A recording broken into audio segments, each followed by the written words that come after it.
इस पवित्र अवसर पर आप सभी लोगों का स्वागत है। आज संपूर्ण विश्व एक भयावह दौर से गुजर रहा है। पूरे विश्व में एक भय का, संत्रास का, दुख का वातावरण सृजित हो रहा है। इस अवसर पर महात्मा बुद्ध को याद करना, उनके विचारों पर अमल करना बहुत ही प्रासंगिक प्रतीत हो रहा है। तो आज का हमारा विषय है सिद्धार्थ से बुद्धत्व जीवन यात्रा की प्रासंगिकता। महात्मा बुद्ध का बाल्यावस्था का नाम, गृहस्थ जीवन का नाम सिद्धार्थ था। ये हम सभी लोग जानते हैं। एक कहावत है, लोकोक्ति है कि होनहार बिरवान के होत चीकने पात। इसके कहावत का, इस कहने का आशय ये है, किसी भी व्यक्ति का प्रारंभ, व्यक्ति का जन्म, चाहे वो व्यक्ति हो, चाहे कि कोई वृक्ष हो या कोई कार्य हो, उसका प्रारंभ से ही पता चल जाता है, बिगिनिंग से ही पता चल जाता है कि इसका भविष्य कैसा होगा। प्रारंभ से ही बुद्ध, या जिनका नाम सिद्धार्थ रखा गया, वो उदासीन, दयालु और सांसारिक आकर्षणों से विमुख रहने वाले व्यक्ति थे बाल्यावस्था में। हमें सभी जानते हैं कि उनके पिता शुद्धोधन कपिलवस्तु के राजा थे और उनका जन्म लुम्बिनी, जो इस समय नेपाल में है, हुआ था जब उनकी माँ महामाया अपने पिता के घर जा रही थी। वो स्थान आज भी नेपाल में है, एक स्मारक के रूप में। वहाँ पर लोग जाते आते रहते हैं। हम आज विचार जो करेंगे कि सिद्धार्थ से, यानी गृहस्थ जीवन से, किस प्रकार उन्होंने बुद्धत्व का मतलब है प्रकाश, जागृत अवस्था, इनलाइटनमेंट की अवस्था प्राप्त किया। सिद्धार्थ के जीवन की जो घटना है, उसमें बाल्यावस्था की एक घटना, एक कहानी के माध्यम से हम प्रारंभ करेंगे। आप सभी लोग जानते हैं कि सिद्धार्थ की माता महामाया का देहांत उनके जन्म के 7 दिन बाद हो गया था और इनका पालन पोषण इनकी विमाता गौतमी ने किया था। एक दिन की घटना थी। उस समय सिद्धार्थ की किशोरावस्था थी। इनके एक चचेरे भाई थे जिनका नाम था देवदत्त। उस समय राजकुमार लोग शिकार करते थे, आज भी करते हैं। देवदत्त ने एक पक्षी को बाण से मारा और वो हंस उस प्रांगण में गिरा जहां सिद्धार्थ बैठे हुए थे। हम इस घटना को किस लिए कर रहे हैं कि इस घटना से ही आगे चल कर के उन्होंने जिस धर्म का परिवर्तन किया, उसका विकास हुआ। जब हंस को बाण लगा और तड़पता हुआ, क्रंदन करता हुआ सिद्धार्थ के सामने गिरा, तो उन्होंने उस दर्द से कराहते हुए हंस को बाण निकाल करके उसके घाव की मरहम पट्टी किया, घाव को धोया और जो भी उस समय का उपचार था वो किया और उसको दूध पिलाया। हंस को थोड़ी सी रिलीफ मिली, उसकी वेदना, उसका दर्द थोड़ा कम हुआ। उसके बाद थोड़ी देर में उनके चचेरे भाई देवदत्त वहाँ पहुँच गए और उन्होंने कहा कि हंस का मैंने शिकार किया है, इसलिए कृपया हंस मुझे सौंप दीजिए आप। अब देखिए, अगर साधारण बालक होते तो राजकुमार लोग शिकार करते थे, हंस दे देते, लेकिन सिद्धार्थ ने कहा मैं हंस तो नहीं दूंगा आपको, क्योंकि इस हंस को मैंने पहले प्राप्त किया, मैंने इसको बचाया है, इसको थोड़ा रिलीफ मिल रही है, ऐसी परिस्थिति में मैं हंस नहीं दे सकता हूँ आपको। अब इस पर विवाद हुआ क्योंकि सिद्धार्थ भी एक राजकुमार थे, उनका भी एक सम्मान था और प्रारंभ से ही चूँकि उदासीन रहते थे, इसलिए उनके पिताजी जो राजा थे बहुत ध्यान रखते थे उनका। ये रिपोर्ट, एक शिकायत राज दरबार में गई और राज दरबार में सिद्धार्थ और उनको चचेरे भाई देवदत्त दोनों बुलाए गए। इस पर विवाद ये हुआ कि राजा ये समझ रहे थे कि सिद्धार्थ बहुत संवेदनशील हैं, इसलिए कोई भी चीज़ गलत जल्दी नहीं करेंगे। जैसे एक छवि होती है व्यक्ति की कि बहुत संत टाइप के शुरू से ही थे, तो उन्होंने कहा भाई इसका निर्णय, उस समय हंस पक्षी का तो कोई अधिकार था नहीं, जिसने शिकार कर लिया उसी का पक्षी था। विवाद इस पर था कि शिकार मैंने पहले किया है, मैंने इसको मारा है, शिकार मेरा, इसलिए हंस मुझको सौंपना चाहिए। सिद्धार्थ ने कहा कि ये हो सकता है कि इनके बाण से बेधा गया हो, लेकिन मैंने इसको बचाया है, ये घायल था और मैंने इसके घाव मरहम पट्टी किया, मैं इनको खाने के लिए नहीं दूंगा इसको। इस पर यह कहा गया कि इस हंस को बीच में रख दिया गया और ये कहा गया कि हंस जिस तरफ चला जाए, हंस ये निर्णय करे कि किसके पक्ष में जाना चाहता है। तो एक किनारे पर सिद्धार्थ खड़े हुए और दूसरे किनारे पर उनके चचेरे भाई देवदत्त खड़े हुए। उस हंस को बीच में रख दिया गया। एक कहावत है कि आपन हित पशु पक्षी जाना, आपके हित में कौन है, कौन आप, किससे आपको खतरा है, ये मनुष्य नहीं पशु पक्षी भी इसको समझ लेते हैं। हंस स्वाभाविक रूप से अपनी सहज प्रवृत्ति से, इंस्टिंक्ट के आधार पर कि खतरा किधर है, उधर से दूर हट करके, विमुख होकर के वो सिद्धार्थ की तरफ गया। तो राजा ने जो निर्णय दिया कि न्याय दया का दानी, जिसके न्याय उनके पक्ष में होना चाहिए जो दया के पात्र हैं, जो संतरास से ग्रस्त हैं, दया उनकी ही उनके पक्ष में जाती है। इसलिए दया का जो निर्णय था हंस सिद्धार्थ को दे दिया गया। मैंने इस कथा को केवल इसलिए उल्लेख किया इस कथा का क्योंकि ये सिद्धार्थ के जीवन में आगे चल करके प्रतिफलित हुई और ये दया जो है, ये करुणा जो है, महाकरुणा में प्रस्फुटित हुई।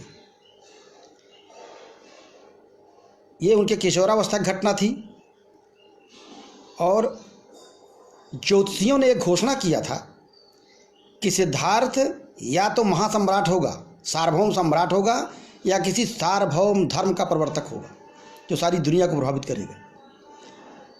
उस समय की पंडितों ने, ज्योतिषियों ने उनके पिताजी को ये बताया था।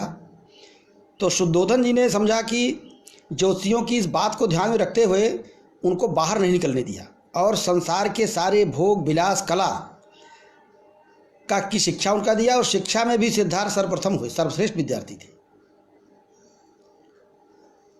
जब सिद्धार्थ की शिक्षा पूरी हो गई और उनके विवाह का मुहूर्त आया तो एक बहुत सुंदर राजकुमारी जिसके नाम से हम सभी लोग परिचित हैं, यशोधरा से उनका विवाह हुआ। एक दिन उनका एक सारथी था, उसका नाम था चाण। वो हमेशा राजा ने उसकी सेवा में लगा दिया था कि आप सिद्धार्थ के साथ रहिएगा।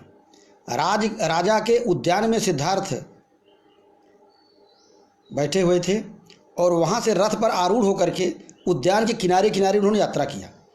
वो यात्रा भी इसका उल्लेख कर रहे हैं कि इनके जीवन की एक महत्वपूर्ण घटना थी। वहाँ पर 4 दृश्य उन्होंने एक साथ देखा। ऐसा लोगों का कहना है कि नियत का खेल है ये। सबसे पहले उन्होंने देखा एक वृद्ध व्यक्ति, लाचार व्यक्ति जो कृष्णकाय था, कमज़ोर शरीर वाला था और जिसकी कमर झुकी हुई थी, वो जा रहा था। सिद्धार्थ ने चाण सारथी से पूछा यह कौन सा प्राणी है, क्योंकि ऐसा आदमी उन्होंने कभी देखा ही नहीं था। उनके पिताजी ने इतना प्रतिबंध लगा दिया था कि कोई ऐसा आदमी दिखाई नहीं पड़े इनको। सारथी ने जवाब दिया कि राजकुमार, ये कोई प्राणी नहीं है, मनुष्य है।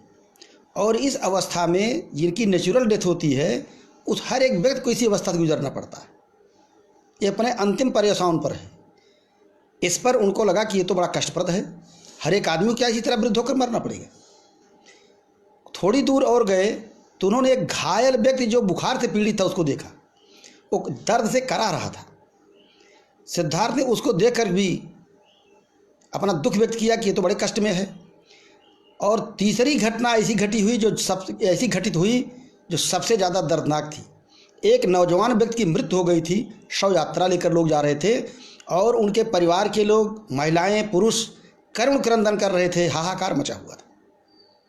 इस पर पूछा कि ये लोग इतना क्यों विलाप कर रहे हैं, क्यों रो रहे हैं? इस पर सारथी ने कहा कि साहब ये असामयिक मौत है, अकाल मौत हो जाने के कारण इसकी माँ, इसके परिवार के लोग, भाई लोग, बंधु बांधव सब विलाप कर रहे हैं। इससे और दुखी हुए वो सिद्धार्थ। उसके आगे और बड़े थे, एक सन्यासी जा रहा था। वो सन्यासी गेरुआ भगवा वस्त्रधारी, जटा रखाए हुए, उसके मन में मौन, शांत और प्रसन्न चित्त चेहरा था उसका। सन्यासी को देखा, कहा इसके पास कोई वस्त्र नहीं है, कोई रथ नहीं है, कोई घोड़ा नहीं है, कोई आभूषण, लेकिन बड़ा प्रसन्न दिखाई पड़ रहा है। उसी समय उनके मन में आ गया कि सन्यासी का जीवन बेहतर है और ये तीनों जो मैंने देखा है तो मानव जात बड़े दुख में है। जब इस घटना की सूचना उनके पिताजी को मिली तो उनके पिताजी ने कहा कि इनका भोग विलास, नाच गाने, दरबार, सुख सामग्री और बढ़ा दिया जाए ताकि इनको इस प्रकार की घटनाओं के अवसर न मिले। उसके थोड़े दिनों बाद सिद्धार्थ को पुत्र रत्न की प्राप्ति हुई और राहुल नाम का एक बच्चा पैदा हुआ। जब लड़का पैदा हुआ तो राजमहल में उत्साह होने लगा, लेकिन सिद्धार्थ ने कहा कि मेरे बंधनों में एक कड़ी और जुड़ गई, अब मेरे प्रस्थान का समय आ गया। उनके मन में आया और आधी रात को उसी अपने बहुत भक्त, उनका जो सारथी था चाण, उससे कहा कि भाई ऐसा है कि ऐसे तो मुझको लोग जाने नहीं देंगे, आप, उनका एक घोड़ा था, इसी घोड़े बैठा करके मुझको इस राज्य की सीमा से बाहर निकाल दो। चाण उनको राज्य की सीमा से जब बाहर निकाल दिया तो जैसे ही उन्होंने राज्य की सीमा क्रॉस किया, पार किया, अपना सारा राजकुमार का आभूषण, वस्त्र उसको दे दिया, स्वयं भगवा वस्त्र, गेरुआ वस्त्र धारण कर लिया और सन्यास के लिए चल पड़े। ये मैंने उनको बताया, 29 साल की उम्र में उन्होंने सन्यास लिया था। He was at the age of 29। उसके बाद में उस समय आप जानते हैं कि इस देश का सबसे प्राचीन दर्शन सांख्य है, सांख्य योग, जिसके प्रवर्तक महर्षि कपिल रहे हैं। सांख्य दर्शन के एक प्रकांड विद्वान थे पंडित अलार कलाम। अलार कलाम के आश्रम में सिद्धार्थ पहुँचे और उन्होंने कहा कि मैंने संन्यास ले लिया है, मैं आत्मज्ञान, आत्मबोध, इस सांसारिक के दुखों को दूर कैसे किया जाए, इसके लिए मैं आपसे मार्गदर्शन लेने आया हूँ। तो सांख्य योग की शिक्षा उन्होंने दिया। अब बहुत डिटेल में जाने की आवश्यकता नहीं है, लेकिन कुल मिलाकर के Siddhartha was unsatisfied with the preaching of Alara कलाम।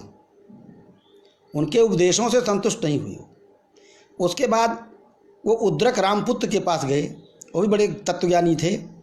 उन्होंने भी कुछ उपनिषदों की शिक्षा उनको दिया, उपनिषदों के जो मान्य सिद्धांत हैं, लेकिन वहाँ भी सिद्धार्थ को कोई संतोष नहीं प्राप्त हुआ और कहा कि इस प्रकार की परंपरागत संन्यासगत शिक्षाओं से, कर्मकांडों से उनको कोई शांति नहीं मिली, संतोष नहीं मिला। तब उसके बाद वहाँ से वो उर्बेला चले गए। उर्बेला की पहाड़ियों के पास एक बहुत प्रसिद्ध नदी थी निरंजना। निरंजना नदी के तट पर उन्होंने एक आश्रम बनाया। वहाँ 5 ब्राह्मण और सन्यास लेने गए थे, जिनको बाद में उन्होंने उपदेश दिया था। तो ये 5 ब्राह्मण सन्यासी भी भिक्षु बन गए और इन लोगों ने बुद्ध के साथ तपस्या करना प्रारंभ किया। बुद्ध ने 6 वर्ष तक तपस्या किया। तिल और तंडुल एक मीटिंग भोजन करते थे और 6 वर्ष की तपस्या के बाद में भी उनको न तो कोई मानसिक शांति मिली और उनका शरीर बिल्कुल अस्थिपंजर मात्र रह गया, कृष्णकाय हो गया। और उन्होंने ये सोचा कि मैं तपस्या नहीं कर रहा हूँ, मैं तो आत्महिंसा कर रहा हूँ, आत्महत्या के मार्ग पर चल रहा हूँ। और उन्होंने उसी दिन तपस्या बंद कर दिया और भिक्षा मांग करके खाना वाना बनाने खाने लगे। अपना शरीर को उनका स्वस्थ करना जरूरी है। तो जो 5 भिक्षुक थे, 5 सन्यासी थे, उन लोगों ने यह सोचा कि ये शरीर की रक्षा के लिए भोगवादी हो गया है, सिद्धार्थ या गौतम पथभ्रष्ट हो गया है, इसलिए इसका साथ छोड़ देना ही ठीक होगा। और उन 5 अन्य सन्यासी जो थे वो सिद्धार्थ से विमुख हो गए। वहाँ से सिद्धार्थ गया या बोध गया चले गया जिसे कहते हैं, और एक वृक्ष था, पीपल का वृक्ष था। वहाँ पर एक कृषक की लड़की थी, सुजाता। सुजाता की समस्या थी कि सुजाता कोई बच्चा नहीं हो रहा था, और उन्होंने पीपल के देवता को मनौती बनाया था कि मुझे जब संतान होगी या प्रेगनेंसी हो जाएगी तो मैं आपको पूजा चढ़ाऊंगी। तो उनको वो प्रेग्नेंट हो गई, तो उस पीपल के देवता को पायस, उस समय शब्द आया है जिसका अर्थ होता खीर पकवान बना करके वहाँ चढ़ाने गई। तो देखा कि बुद्ध वहाँ पीपल के नीचे बैठे थे, और 5 सन्यासी जो थे वो भी इनका पीछा करते आए, जा कहाँ रहा है, ये तपस्या छोड़ करके जा कहाँ रहा है। और शाम के देखा कि उस सुजाता के हाथ से वो खीर खा रहे थे। तो उन 5 सन्यासियों ने कहा कि इससे पर घृणा व्यक्त किया बुद्ध के प्रति। कहा तो घृणास्पद व्यक्ति है, महापतित है, ये सन्यासी को रात में भोजन नहीं करना चाहिए, औरत के हाथ का भोजन खा रहा है। इसलिए अब इससे ना तो प्रणाम करें, चलिए चुपचाप भाग चलिए यहाँ से। 7 दिन 7 रात तपस्या करने के बाद 8वें दिन, आज की बैसाखी पूर्णिमा है, इसी बैसाखी पूर्णिमा के दिन रात के प्रथम याम में, मेरा अनुमान लगभग 12 बजे मध्य रात्रि को, उनको बोधिसत्व की प्राप्ति हुई। सारा ज्ञान, सारा सत्य जीवन का, संसार का उनके सामने प्रकाशित हो चुका, और सिद्धार्थ बुद्ध हो गए। ये सारी घटनाओं से आप सभी लोग जो भी विद्यार्थी हैं परिचित हैं। मैंने इसका उल्लेख किया दोनों लिंक को जोड़ने के लिए। हर एक आदमी, सिद्धार्थ भी वैसे ही हम लोगों की जीवन यात्रा की तरह ही थे, और 35 वर्ष की उम्र में उनको बुद्धत्व की प्राप्ति हुई। 29-35 वर्ष तपस्या किया था। At the age of 35 he got enlightenment, और उन्हें लाइट ऑफ एशिया आज कहा जाता है, एशिया का प्रकाश। उसके बाद में जब किसी व्यक्ति को कोई साक्षात्कार, किसी सत्य का बोध होता है, चाहे वो वैज्ञानिक हो चाहे दार्शनिक हो, तो हर एक व्यक्ति की प्रवृत्ति होती है। बुद्ध ने सोचा कि वो 5 साधु, 5 सन्यासी, वो 5 सन्यासी जो मेरे साथ तपस्या कर रहे थे, जब समय आया तो मेरा साथ छोड़कर भाग गए। उनको तलाशते तलाशते बुद्ध वहाँ से लौटे बोध गया से, और सारनाथ पहुँचे। सारनाथ में जब पहुँचे तो 5 उनकी तरफ देख करके मुँह फेर लिए कि पथभ्रष्ट आदमी फिर कहाँ आ गया। लेकिन जब बुद्ध उनके समक्ष प्रकट हुए तो बुद्ध में इतना तेज था कि उन 5 सन्यासियों के सिर बुद्ध की तरफ झुक गए और उन्होंने प्रणाम किया। बुद्ध मुस्कुराए और उन्होंने कहा कि जब समय आया आप लोग भाग गए, लेकिन जो मैंने प्राप्त किया, मेरे साथ आपने तपस्या किया है, तो उन 5 लोगों को उन्होंने जो शिक्षा दिया सारनाथ में, उसे कहा गया है धर्म चक्र प्रवर्तन। इस धर्म चक्र प्रवर्तन में अंत में बुद्ध का, आप जानते, सारी दुनिया में धर्म का प्रचार हुआ, तरह तरह के साहित्य है, तरह तरह के मतमतांतर आए, तरह तरह की भ्रांतियाँ पैदा हुई, उन पर ज़्यादा चर्चा नहीं करेंगे। लेकिन मुख्य जिष्ट क्या है बुद्धिज्म की, उन्होंने जो शिक्षा दिया, पहली शिक्षा ही दिया कि 2 अतियों से बचना है। अवॉइड 2 एक्सट्रीम सिचुएशंस, अतिशय भोग और अतिशय त्याग। अत्यंत भोग में लिप्त होना भी दुख है, और अत्यंत त्यागी होना भी दुखद है। अच्छा, इसको उन्होंने स्वानुभूति से प्राप्त किया। अत्यंत भोग तो सभी समझ रहे हैं, अत्यंत त्याग, इतना ज़्यादा त्याग आप कर दीजिए कि आपका शरीर नष्ट हो जाए। तमाम लोग व्रत रहते हैं और अन्न जल छोड़ देते हैं। बुद्ध ने कहा जब तक वो अन्न जल छोड़े रहे और अपने शरीर को कृषकाय करते रहे, उनको इनलाइटनमेंट नहीं हुआ। यद्यपि साधना के अनेक मार्ग हैं, हर एक व्यक्ति अपनी अपनी अनुभूतियाँ होती हैं। तो बुद्ध को ये आत्म साक्षात्कार, आत्मबोध जब प्राप्त हुआ तो बोधिसत्व कहलाए या बुद्ध कहलाए। अब सवाल ये उठता है, प्रश्न ये उठता है, उन्होंने जो उपदेश दिया प्रारंभ में, वो आप सभी लोग जाने 4 आर्य सत्य का उपदेश दिया। ये उपदेश क्यों दिया? भाई वो तो बुद्ध हो गए थे, उनको तो इनलाइटनमेंट प्राप्त हो गया था, निर्वाण प्राप्त हो गया था, क्या जरूरत देने के लिए? इसका कारण जो विचार विमर्श के बाद समझ में आ रहा है वो ये था महाकरुणा। महाकरुणा के कारण उन्होंने उपदेश दिया। ये महाकरुणा क्या है, इसको अंग्रेजी में क्या कहेंगे? महाकरुणा ही कहिए, कंपैशन शब्द आता है इसके लिए, कंपैशन। महाकरुणा साधारण करुणा से भिन्न है, किस अर्थ में भिन्न है? जैसे एक शब्द और है मेर्सी या दया। हम किसी पर दया क्यों रखते हैं? दया की व्याख्या साधारण लोग जो करते हैं, खासतौर हाब्स ने किया है, पश्चिम के मनोवैज्ञानिकों ने या विचारकों ने, कि हम किसी के प्रति दया मेर्सी क्यों रखते हैं? जब हम दूसरे को कष्ट में देखते हैं, पीड़ित देखते हैं, तो अपने दुख की कल्पना कर लेते हैं कि मैं भी ऐसी सिचुएशन में आ सकता हूँ, इसलिए दूसरों के ऊपर सहानुभूति रखते हैं और इस सहानुभूति को दया कहने लगते हैं। महाकरुणा ऐसा नहीं है। बुद्ध तो राजा के पुत्र थे, राजकुमार थे।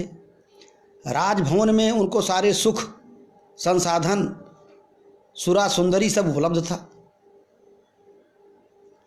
उनको करुणा केवल अपने प्रति नहीं हुई, अपने दुखों के प्रति, मानव जाति के प्रति, प्राणी मात्र के प्रति उनके हृदय में करुणा हुई कि इनको दुखों से, इनके दुखों को दूर करने का कोई तरीका तो खोजना चाहिए। और उस मार्ग की खोज में वो राजमहल को छोड़ करके, राजमहल में उनको शांति नहीं मिली और संन्यास ले लिया। इसी प्रकार की करुणा का एक उल्लेख हम आपको आकर्षित करना चाहेंगे ध्यान। तमाम लोग बाद में चल करके कहा बुद्ध धर्म जो है वेद विरोधी है, ईश्वर विरोधी है, निरीश्वरवादी है, अरांतवादी, तमाम तरह की धारणाएं आई। वो धारणाएं कितनी भ्रांत हैं, किसी आलोचक, चाहे वो शेर वासुकी हो, चाहे वो राहुल सांकृत्यायन हो या आचार्य नरेंद्र देव हो, इन्होंने बहुत काम बुद्धिज्म पर किया है। इनके विचारों को पढ़कर स्वतः सोचिए। हमने इनको थोड़ा पढ़ा भी, लेकिन स्वतः मैंने सोचा कि बुद्ध ने तो ऐसा कुछ कहा ही नहीं। करुणा का, महाकरुणा के एक उदाहरण महाभारत में आता है। इसमें महाभारत का सीरियल भी चल रहा है। एक समय ऐसा आया कि द्रोणाचार्य के पुत्र अश्वत्थामा ने द्रौपदी के 5 पांडवों के 5 पुत्रों की सोते समय हत्या कर दिया। दुर्योधन ने उनको 5 पांडवों को मारने के लिए कहा था, लेकिन कुछ ऐसा नियत का खेल था कि 5 पांडव तो बच गए, लेकिन उनके 5 पुत्र जान से मार दिए गए, उनका सिर काट दिया।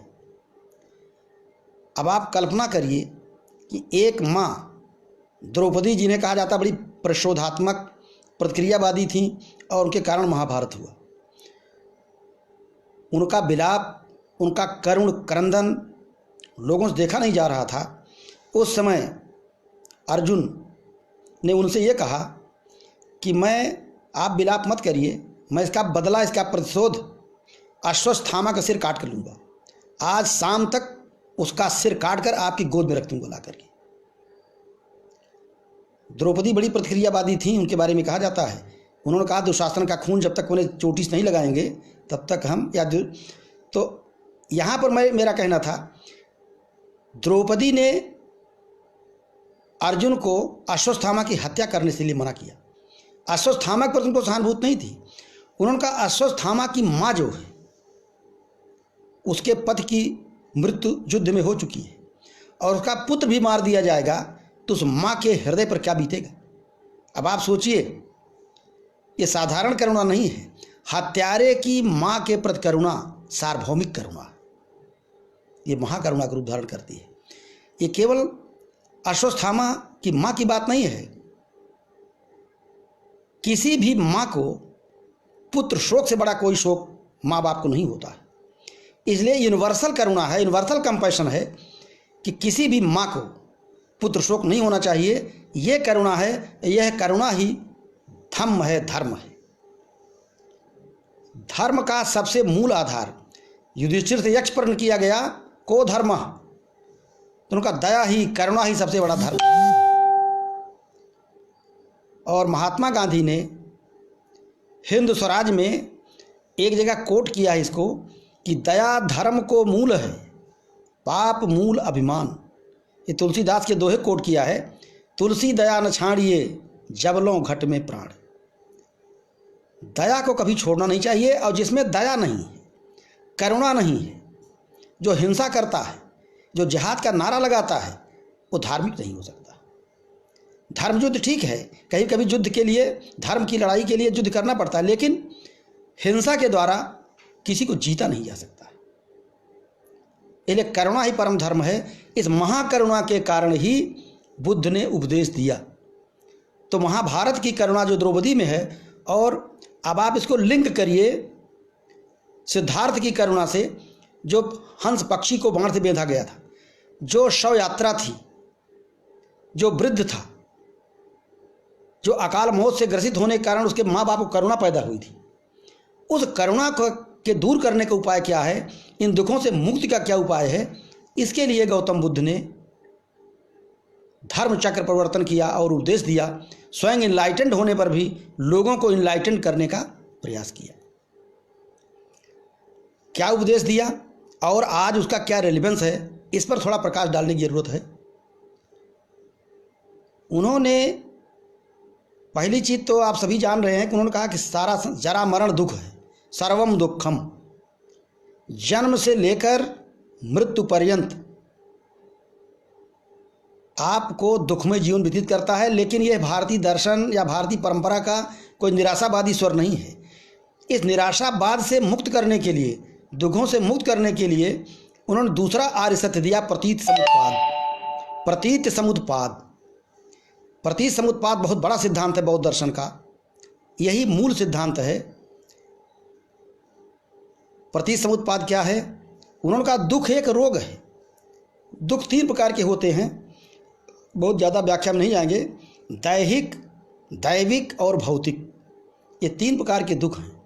इन तीन प्रकार से दुखों की मुक्ति का मार्ग कैसे निकलेगा, इसके लिए उन्होंने कहा कि संसार में, प्राकृतिक जगत में कोई भी घटना आकस्मिक रूप से नहीं घटित होती है।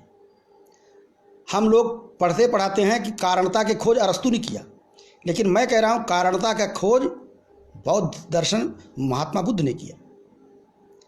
कारणता ही का इनलाइटनमेंट को हुआ था कि प्रकृति में कोई भी घटना अकारण नहीं है, आकस्मिक नहीं है। ये दुख है, दुख का कारण क्या है? दुख का कारण जाति है, जन्म है। आप जन्म लेते हैं, अगर जन्म ही लेते दुखी क्यों होते? जन्म क्यों लेते हैं? देखिए लॉजिकल लिंक है। कोई आपको उन्होंने मंत्र जाप प्रार्थना की बात नहीं किया। जन्म लेने का कारण क्या है? भाव। भाव माने संसार में जन्म लेने की इच्छा आप करते हैं। आप देखिए कि कोई भी व्यक्ति जल्दी मरना नहीं चाहता, चाहे जितना दुख उसको हो, लेकिन जल्दी लोग मरना नहीं चाहते। तो हम डिटेल में व्याख्या नहीं करेंगे, केवल इम्प्लीकेशन समझिए, एप्लीकेशन इसका। जाति भाव से लेकर के संस्कार और अविद्या तक 12 कड़ियां हैं। तो उन्होंने दुख के मूल कारण की खोज किया। दुख का मूल कारण क्या है? आज पूरा विश्व कोरोना की बीमारी से ग्रसित है, और कोरोना का जो रोग है, हम तो आज इस पर विचार कर रहे थे। आज के जो मेडिकल साइंटिस्ट हैं, देखिए डॉक्टर दो तरह के होते हैं। एक तो झोला छाप डॉक्टर हैं, आपको कोई भी बुखार हो जाए, कोई रोग हो जाए, तो 3-4 प्रकार की दवाएं वो दे देंगे आपको बुखार की। बुखार भी दूर हो जाएगा, कोई रिएक्शन हो उसका भी दे देंगे दवा, कोई एंटीबायोटिक दे देंगे, जानते कुछ नहीं है। लेकिन जो फिजिशियन होता है वो बुखार के या रोग के, कोई भी रोग है, उसके कारण की खोज करता है। आपके रोग का कारण क्या है, डायग्नोसिस कराएंगे। आपका ब्लड टेस्ट होगा, स्टूल टेस्ट होगा, यूरिन टेस्ट होगा, तरह तरह के टेस्ट कराएंगे, और जब कारण की खोज कर लेंगे तब उसका उपचार करते हैं, उसी सटीक प्रहार करते हैं रोग पर। वैसे ही आज बुद्ध को आप मेटाफिजिशियन मानिए, नॉट ओनली फिजिशियन। उन्होंने सांसारिक दुखों के कारण खोज किया। डॉक्टर जो दवा देता है उसका उपचार होता है, बुखार दूर होता है, दूसरी बीमारी आती है वो दूर होती है, तीसरी आती है। उन्होंने ऐसा खोजा कि सारी बीमारियों का उपचार क्या है, कि कभी दुख हो ही ना आपको, उसको समूल नष्ट कर दिया जाए। उसके लिए निर्वाण बताया। हम कोरोना बीमारी की बात कर रहे थे। अभी कुछ अमेरिका के वैज्ञानिकों ने चाइना में जाकर के खोज किया कि कोरोना का कारण क्या है और कोरोना का स्वरूप क्या है।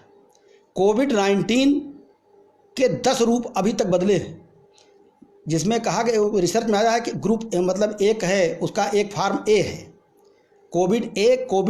कोविड ए से कोविड भी उत्सर्जित हुआ, कोविड 20 कोविड सी हुआ, भारत में जो फैला हुआ है एल है,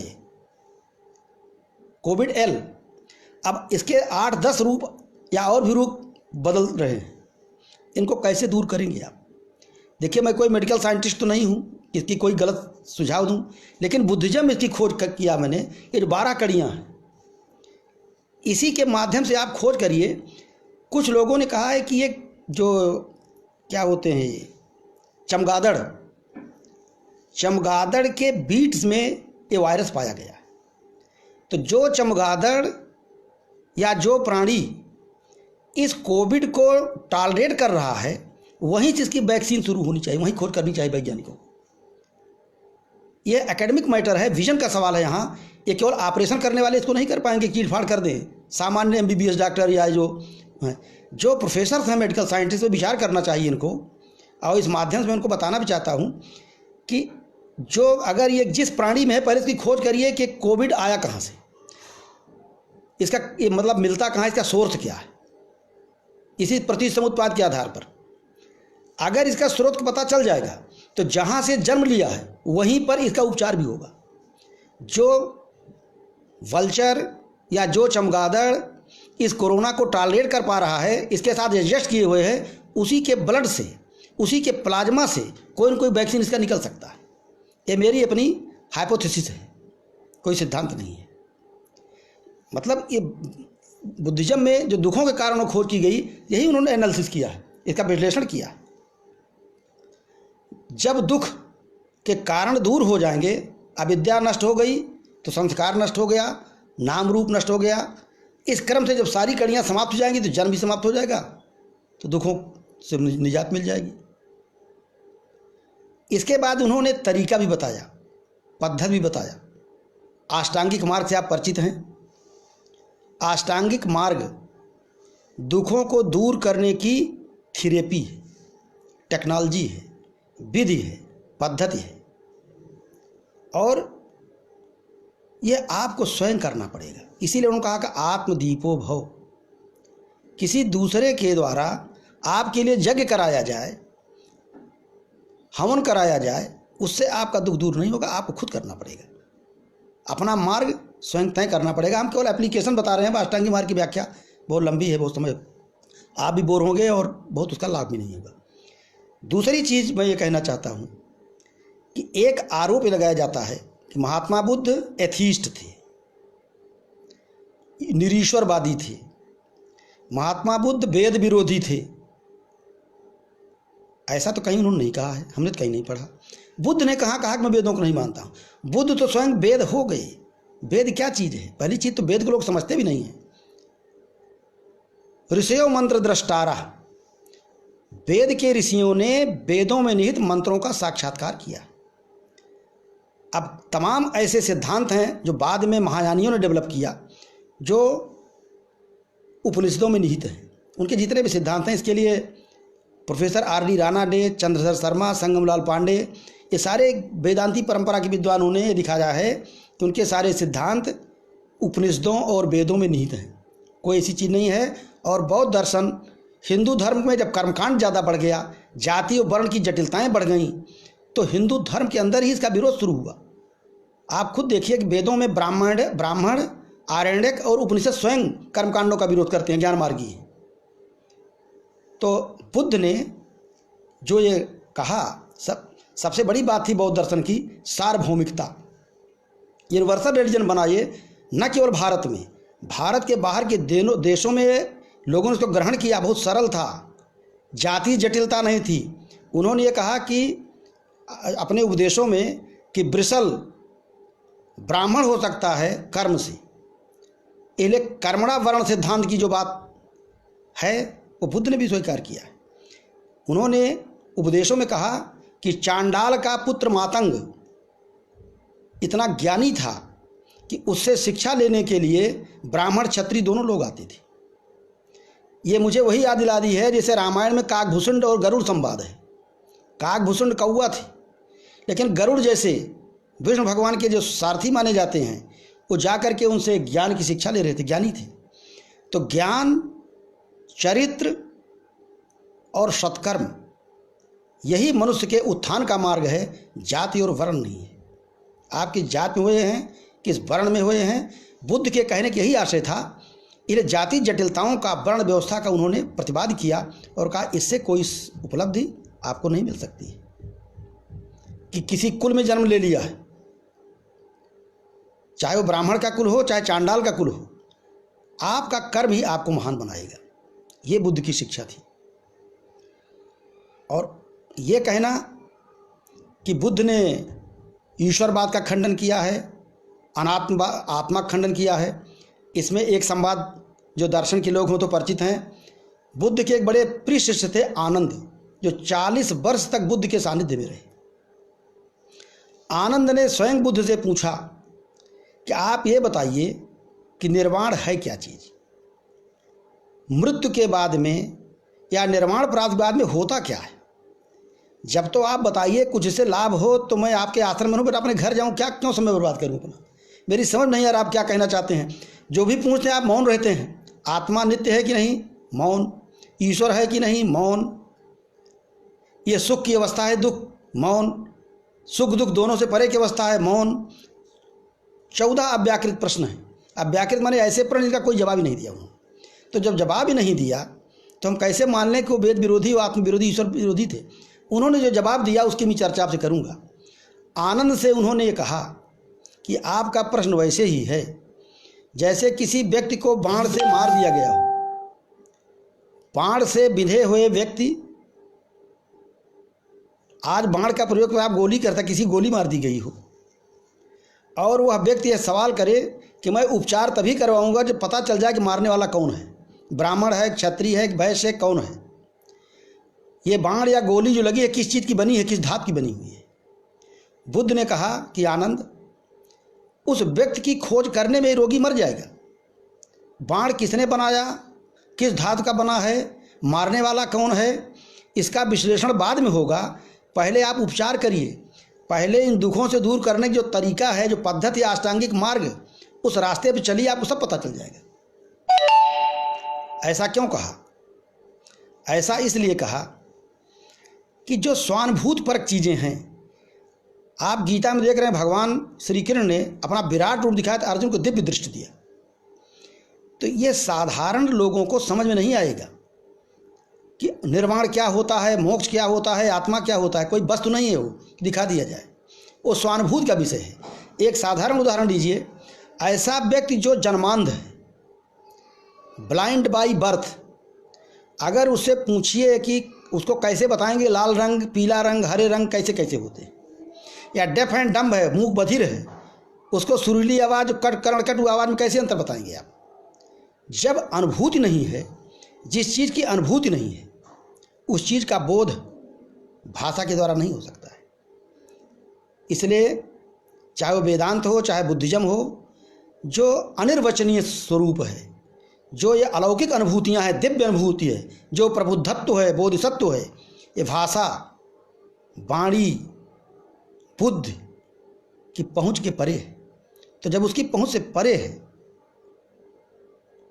तो उसकी व्याख्या करना बुद्ध के लिए बड़ा मुश्किल था। साधारण लोगों को कैसे समझाते? जो स्वानुभूति का विषय है, सामान्य दर्द को लीजिए आप, आपको बहुत दर्द होता है, लेकिन उस दर्द की अनुभूति हमें तो नहीं हो सकती है, चाहे जितना क्लोज हो आपसे। आपकी माँ, आपके नियर डियर लोग जो हैं, चाहे जितने आपसे क्लोज हों, लेकिन आपकी वेदना, आपके दुख और दर्द की अनुभूति आप स्वयं कर पाएंगे, दूसरा कोई नहीं कर पाएगा। तो इसलिए हमारा जो विचार है कि बुद्ध को यह कहना को निरीश्वरवादी थे, उन्होंने इन सब प्रश्नों पर विचार नहीं किया। अच्छा, उसका कारण है साधना के कई मार्ग हैं। बुद्ध और महावीर ने ध्यान मार्ग को अपनाया, मेडिटेशन को अपनाया। ये ध्यान कंसंट्रेशन ऑफ माइंड केवल नहीं है, समाधि की जो अवस्था बुद्धिज्म में है, ध्यान के मार्ग से जो परमार्थ को अनुभव करता है वो ईश्वर की बात नहीं करता है, वो बोध सत्व की बात करता है, आत्मबोध की बात करता है। आत्मबोध, परमात्म बोध जो भी कहिए, वहाँ ईश्वर की बात स्वानुभूत हो जाती है उस तत्व की। जो भक्ति मार्गी हैं, प्रेम मार्गी हैं, प्रेम में डूबना होता है। जो प्रेम के मार्ग से चलते हैं वो ईश्वर की बात करते हैं। स्वामी विवेकानंद ने कहते हैं कि लव इज गॉड, प्रेम ही ईश्वर है। तो कहने का तात्पर्य है कि मेडिटेशन का मार्ग अपनाइए या प्रेम का मार्ग अपनाइए या अन्य कोई मार्ग अपनाइए, साधना के अनेक पथ हैं। तो कौन किस पथ से जाता है, कौन किस मार्ग से जाता है, ये अलग प्रश्न है। प्रतिसमोत्पाद की एक प्रासंगिकता ये है, आज के जीवन के, आज के युग के लिए हमेशा रहेगी। प्रतिसमुत्पाद परस्पर सापेक्षता का सिद्धांत है, इंटरडिपेंडेंस। संसार में कोई भी चीज अगर है तो एक दूसरे पर निर्भर है, हम एक दूसरे पर निर्भर हैं। अगर विश्व में कहीं पर भी बीमारी है, बेरोजगारी है, गरीबी है, विपन्नता है, प्रदूषण है, तो वो सबको प्रभावित करेगा। एक व्यक्ति का दुख या सुख अन्य व्यक्तियों को प्रभावित करेगा। ये इंटरडिपेंडेंस है, पारस्परिक सापेक्षता का सिद्धांत है। अनित्यता का सिद्धांत ये है, परिवर्तन को स्वीकार करिए। जिन सुखों में आप आनंद की अनुभूति कर रहे हैं वो सुख नित्य नहीं है, वो अनित्य है, क्षणिक है। ये संसार क्षणभंगुर है। इसलिए कोई भी पद, जवानी, बल, धन ये नित्य नहीं है, ये अनित्य है। आज है कल नहीं रहेगा। इस संदर्भ में बौद्ध जातक कथा है एक। लेकिन मनुष्य करता क्या है, तृष्णा के कारण, जो द्वादश निदान में है, तृष्णा के कारण हम सांसारिक भोग विलास में लिप्त रहते हैं और आगे आने वाली मृत्यु का, आगे आने वाले दुखों का की परिकल्पना या उसकी दृष्टि, उसकी विजन हम नहीं कर पाते। एक बौद्ध जातक कथा में उसका भाव समझिए। एक राजकुमार युद्ध करता है और युद्ध में अपने शत्रुओं से पराजित हो जाता है। शत्रुओं से पराजित होकर के वो जंगल में छिपने के लिए भागता है। जब जंगल में पहुंचता है तो उधर से शत्रुओं की एक टुकड़ी सेना की आ रही है, इनको पकड़ लेगी तो मार देगी। लेकिन आगे जब जाता है तो उसको एक खाई दिखाई पड़ती है। उसने ये समझा खाई में अगर हम कूद पड़ते हैं तो हो सकता है कोई किनारा लग जाए और हम इन शत्रुओं से बच जाएं। लेकिन जब नीचे देखता है तो दो बाघ, दो शेर उसको देख करके गर्जना कर रहे हैं कि मिल जाए खा जाए इसको। अब आप इधर शत्रु जो घोड़ों की टाप सुनाई पड़ रही है और उधर बाघ मुंह बाए खड़े हुए। तो वो ये सोचता है कि एक बट वृक्ष था, इस बट वृक्ष को पकड़ कर हम लटक जाए, नीचे छिप जाएं। तो वो बट वृक्ष को पकड़ करके, उसकी जड़ को पकड़ करके नीचे खाई में लटक जाता है और छिप जाता है। अब जब वो छिप जाता है तो भूखा प्यासा था, वहाँ एक मधुमक्खी के छत्ता लगा हुआ था। मधुमक्खी के छत्ते से कुछ बूंदें टपक रही थी, शहद टपक रहा था। शहद जब उसकी जीभ पर पड़ता था तो उसके बड़ा आनंद आता था। एक तो उसको कुछ विटामिन की, कुछ ग्लूकोज की ज़रूरत थी, इसलिए मधु के उस स्वाद में वो लीन हो गया। मधु टपक रही है, उसका आनंद वो ले रहा है। ना उसे अब घोड़ों की टाप की कोई चिंता है, ना नीचे जो बाएं सिंह खड़े हुए हैं उनकी चिंता है। उधर वो देख रहा है उस डाल में दो चूहे काट रहे हैं। उस डाल को, जिस टहनी को पकड़ के लटका हुआ है, वो दो चूहे उस टहनी को भी कुतर रहे हैं। कब उसको काट दें, उसकी जड़ गिर जाए कि मुंह की मौत के, मृत्यु के मुंह में गिर जाए जाकर के, उसकी चिंता नहीं कर रहा था, मधु का आनंद ले रहा था। एक चूहा सफ़ेद है, एक चूहा काला है। ये काले और सफ़ेद चूहे दिन और रात के प्रतीक हैं। जो मधु है वो सांसारिक आसक्ति की प्रतीक है। यहाँ पर यही दशा संसारी मनुष्य की है। हम सभी लोग जो संसार में लीन हैं, सांसारिक जीवन के मोह में, तृष्णा में, आसक्ति में जो निरत हैं, जो मग्न हैं, यही स्थिति सारे मनुष्यों की है जो संसार में है। हम आगे आने वाले जीवन के खतरों से निश्चिंत हैं, असावधान हैं। जब मृत्यु आएगी तो आपसे पूछ कर नहीं आएगी, हमसे पूछ कर नहीं आएगी। लेकिन इन भोगों के कारण, तृष्णा के कारण हम उसमें निरत हैं। मृत्यु के एक दिन 1 घंटे पहले तक हम जिंदा भी रहना चाहते हैं, और 1 सप्ताह जीने के लिए कितना धन लोग खर्च कर देते हैं, अस्पताल में भर्ती हो जाते हैं, क्या क्या करते हैं। तो ये बौद्ध जातक कथाओं के द्वारा दिखाया गया कि संसार ये अनित्य है, और बुद्ध का जो सिद्धांत है प्रतीत समुत्पाद, वो यही दिखाता है कि अनित्यता, परिवर्तनशील सब कुछ है। परिवर्तन को स्वीकार करिए। जो परिवर्तन, साइंस, इसी को में साइंस टेक्नोलॉजी सब रोज बदल रही है, जो परिवर्तन है उसके साथ चलिए। पानी में देखिए, जो जल प्रवाह है, जल की बहती हुई धारा प्रवाह निर्मल होती है, लेकिन पानी अगर इकट्ठा हो जाता है तो दूषित हो जाता है। यही मनुष्य के जीवन की दशा है कि हम संसार के भोगों में लिप्त रहते हैं और आगे आने वाली विपत्तियों के प्रति असावधान होते हैं। तो ये मैंने आपसे चर्चा किया। बुद्ध के से जो आनंद थे, देखिए बुद्ध और सन्यासी में अंतर होता है। बुद्धत्व और सन्यास, बुद्ध से आनंद ने प्रश्न किया। एक दिन की घटना घटित हुई। बुद्ध ने कर्मकांडों का विरोध किया, गुरुडम प्रथा का विरोध किया। तो एक व्यक्ति बुद्ध को उनके आश्रम में गाली देता हुआ आया और बुद्ध के चेहरे पर थूक दिया। इतना क्रोध में था। आनंद जात से क्षत्रिय थे और लेकिन संन्यास ले लिए थे बुद्ध से प्रभावित होकर के। उनको इतना क्रोध आया, आग बबूला हो गए, और उन्होंने कहा कि अगर मेरे पास तलवार होती तो उनका सिर कलम कर देता। बुद्ध ने क्या किया? बुद्ध ने एक चादर से जो उसने थूका उसको पोंछ दिया और उससे कहा कि आपको और कुछ कहना है और कुछ करना है, बस हो गया आपका। आप कोई, उन्होंने रोक दिया, कोई कुछ बोलिएगा मत, सबको रोक दिया, कुछ कहिएगा मत। उनसे वही कहा कि भाई साहब कुछ और करेंगे, बस हो गया आपका। अगर एक आध झापड़ मारना हो तो भी कर सकते हैं आप। वो आदमी शर्मिंदा होकर के वापस लौट गया।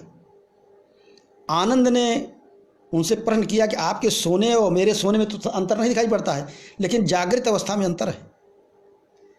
मुझे बड़ा ही दुख हुआ कि उस आदमी ने ऐसा दुर्व्यवहार किया और आपने उसको कुछ कहा नहीं। इस पर बुद्ध ने कहा कि मुझे उसके थूकने से उतना दुख नहीं हुआ जितना आपके दुख से मैं दुखी हूँ। 40 साल हो गए आपको संन्यास लिए हुए, आप में और उसमें अंतर नहीं दिखाई पड़ता आपको क्या? अगर वो व्यक्ति जो व्यवहार को मैं भी करता, वो थूका नहीं, वो घृणा की भाषा है। प्रेम और घृणा दोनों की भाषा अपनी होती है, बॉडी लैंग्वेज में व्यक्त होती हो। जब आप किसी से घृणा करते हैं, द्वेष रखते हैं, तो पहले तो गाली देते हैं, गाली देने संतुष्ट नहीं मिलती तब उसकी पिटाई करते हैं आप, ये बॉडी लैंग्वेज है। जब आप किसी से प्रेम करते हैं, तो पहले तो आप कहते हैं आई लव यू, उसके बाद उसको किस करते हैं और भी कुछ करते हैं, ये बॉडी लैंग्वेज है। तो एक भाषा की सीमा होती है। आप व्यवहार में देखिए कि भाषा की सीमा होती है और भाषा की सीमा का अतिक्रमण हो जाता है। तो words do not flow when heart is full. जब आपका हृदय भर जाता है भावनाओं से, अच्छे विचारों से या बुरे विचारों से, तो भाषा नहीं फिर शरीर में व्यक्त होता है। ये मैंने साधारण जीवन की बात किया। तो आज मेरे कहने का तात्पर्य है कि बहुत चीज़ें ऐसी होती हैं जो कही नहीं जाती हैं, विचारों के द्वारा व्यक्त नहीं हो सकती हैं, भाषा उसको व्यक्त नहीं कर सकती है, वो स्वानुभूति का विषय होती है। तो बौद्ध धर्म स्वानुभूत विषयक धर्म है।